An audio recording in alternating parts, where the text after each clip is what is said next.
छठी सदी का अरब, रेगिस्तान की तपती रेत, कबीलाई झगड़े, सामाजिक अन्याय। मक्का व्यापार का केंद्र था, लेकिन नैतिकता का पतन हो चुका था। लोग पत्थर के बुतों को पूजते थे, कमजोरों पर जुल्म आम था, लड़कियों को जिंदा दफन कर दिया जाता था। ऐसा लगता था जैसे इंसानियत अंधेरे में खो गई हो।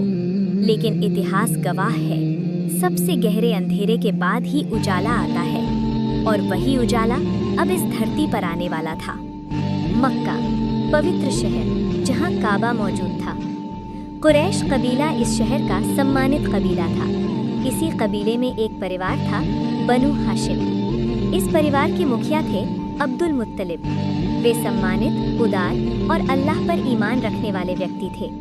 उनके बेटे थे अब्दुल्ला इब्ने अब्दुल मुत्तलिब, नरम दिल, सच्चे और ईमानदार। अब्दुल्ला का निकाह हुआ आमिना बिनते वहब से। आमिना शरीफ खानदान की नेक और सादगी पसंद महिला थी। निकाह के कुछ ही महीनों बाद अब्दुल्ला व्यापार के सिलसिले में शाम की ओर रवाना हुए, लेकिन किस्मत को कुछ और मंजूर था। वापसी से पहले ही उनका इंतकाल हो गया।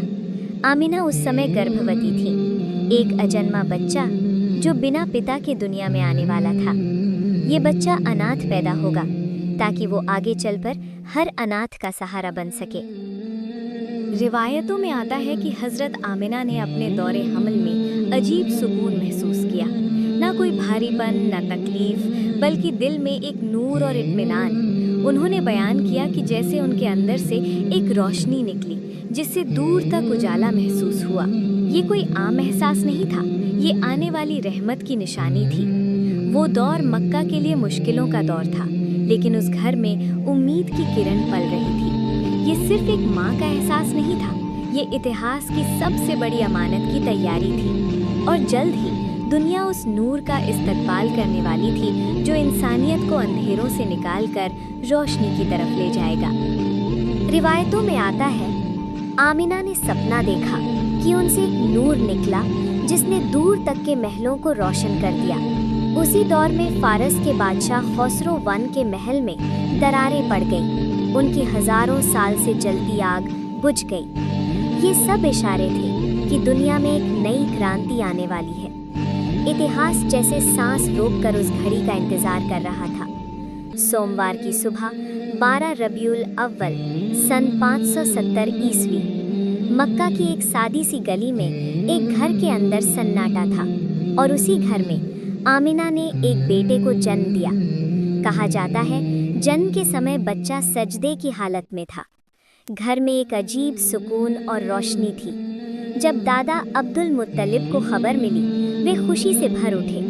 उन्होंने बच्चे को गोद में लिया, काबा में ले जाकर अल्लाह का शुक्र अदा किया और नाम रखा मोहम्मद, अर्थात जिसकी बहुत प्रशंसा की जाए।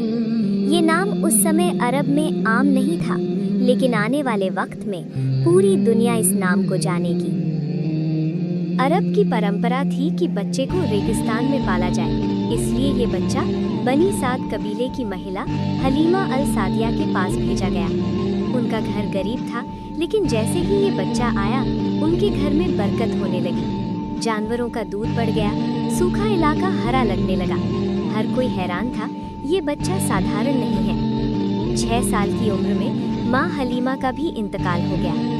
अब ये बच्चा पूरी तरह अनाथ था, लेकिन अल्लाह की हिफाजत उसके साथ थी। पहले दादा अब्दुल मुत्तलिब ने परवरिश की, फिर चाचा अबू तालिब इब्ने अब्दुल मुत्तलिब ने सहारा दिया। ये वही बच्चा था जो आगे चलकर हर मजलूम का हमदर्द बनेगा। रिवायतों में आता है, एक रात वो आसमान की तरफ देख रहे थे। उनकी मासूम निगाहें चांद पर ठहर गईं। उन्होंने अपनी छोटी सी उंगली उठाई, जैसे चांद को बुला रहे हों। कहा जाता है, चांद झुकता हुआ महसूस हुआ, जैसे वो उस बच्चे की मासूमियत पर मुस्कुरा रहा हो। घर के लोगों ने ये नज़ारा देखा और हैरान रह गए। हलीमा सादिया रजी कहती थीं, ये बच्चा आम नहीं है, इसके हर अंदाज में एक नूर है। रात और भी रोशन लग रही थी, जैसे आसमान भी उस मासूम को सलाम कर रहा हो। लेकिन असल करिश्मा ये नहीं था कि चांद झुका, बल्कि ये था कि जिसने चांद को बनाया, उसने इस बच्चे को पूरी इंसानियत के लिए रहमत बनाया। वही बच्चा आगे चलकर सिखाएगा इंसाफ, रहमत, सच्चाई और एक दिन सचमुच उसी नबी के इशारे पर चांद 2 टुकड़ों में बंट जाएगा, जिसका जिक्र बाद में शक्कुल कमर के वाक़ये में आता है। वो मासूम हाथ जो चांद की ओर उठा था, उसी हाथ ने एक दिन पूरी दुनिया को सीधी राह दिखानी थी। मक्का की गर्म रेत, हल्की हवा चल रही थी। छोटे छोटे बच्चे खेल रहे थे। उन्हीं में एक नन्हा, शांत और खूबसूरत चेहरा भी था। वो थे मोहम्मद सल्लल्लाहु अलैहि वसल्लम। जब बाकी बच्चे खेल में शोर मचा रहे थे, वो हमेशा सच्चाई और सादगी के साथ खेलते। कभी झूठ नहीं बोलते, कभी किसी का हक नहीं मारते। एक दिन बच्चे खेलते खेलते बहस करने लगे, लेकिन नन्हे मोहम्मद सल्लल्लाहु अलैहि वसल्लम ने बड़े सुकून से सबको समझाया, हम मिलकर खेलेंगे, किसी को दुख नहीं देंगे। उनकी बातों में अजीब सा सुकून था। बचपन से ही उनके अंदर रहमत, अमानतदारी और सच्चाई साफ दिखाई देती थी। यही वजह थी कि बड़े होकर भी लोग उन्हें अल अमीन यानी भरोसेमंद कहने लगे। ये सिर्फ खेल का वाकया नहीं था, ये उस आने वाले नबी की निशानी थी जो पूरी दुनिया के लिए रहमत बनकर आए।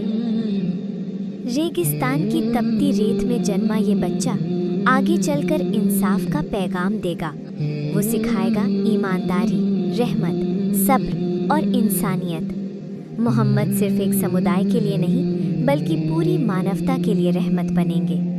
जब दुनिया अंधेरे में डूबी थी, तब मक्का की धरती पर एक नूर उतरा, और वो नूर आज भी दिलों को रोशन कर रहा है।